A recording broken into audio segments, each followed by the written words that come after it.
د ملګرو ملتونو ترڅنګ د نړیوالې ادارو د ریپورټونو ترمه پاکستان خو یو له خو هیوادونو څخه دی چې د اوبو کچه روز تر بلې کمیږي. څېړونکي وایي چې په دې هیواد کې د اوبو د کمښت لوی علتونه د نړیوالې دودهې په نتیجه کې د وورو او ګلیشیر په چټکتیا سره ویلې کېدل، د اوبو جمع کولو دپاره د ډیمونو کموالی او د اوبو بېدریغه استعمال دی. ملګرو ملتونو، نړیوال بانک او نړیوالې مالیاتي ادارې IMF پاکستان کې د اوبو د کمې او په سیندونو کې د اوبو د کچې ټیټېدو په اړه په وروستو کې پرلپسې خبرداري ورکړې ده. په دغو سیندونو کې د خیبر پښتونخوا په ځمکه تېرېدونکي د سوات او کابل سیندونه هم شامل دي چې د څېړونکو په وینا د موسمي بدلون او د باراني اوبو جمع کولو د بندوبست د نشوالي له امله د اوبو کچه مخ په ښکته روانه ده. پېښور پوهنتون کې د ماحولیاتو کارپوهه او څېړونکي پروفیسر ډاکټر حزب الله خان وایي چې دلته نه خو د باراني اوبو د جمع کولو لپاره نه خو واړه ډیمونه شته او نه هم د اوبهر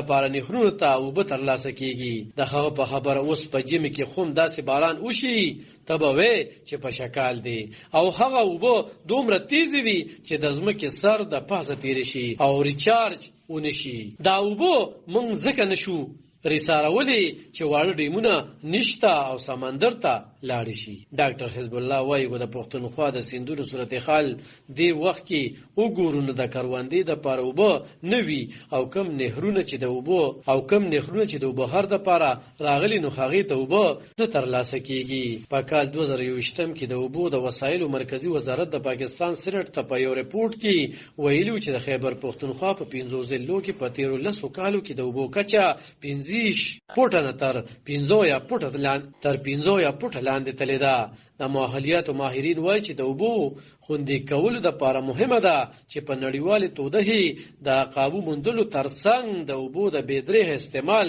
مخنیوي وشي. کارپوهان وایي چې پاکستان په نړیواله کچه هغه 19 هیوادونو کې په 9 نمبر دی کم چې د اوبو د سخت کموالي سره مخ دی. د اقلیمي بدلون یا کلایمټ چینج پخوانی وزیر شیر رحمان په دې رستو کې د یوې غونډې په مخال ویلو چې سند صوبه د انډستری ور اخیری سر ته پرته ده او په صوبه کې د اوبو 80% کمی نیغ په نیغه اغیزه کوي.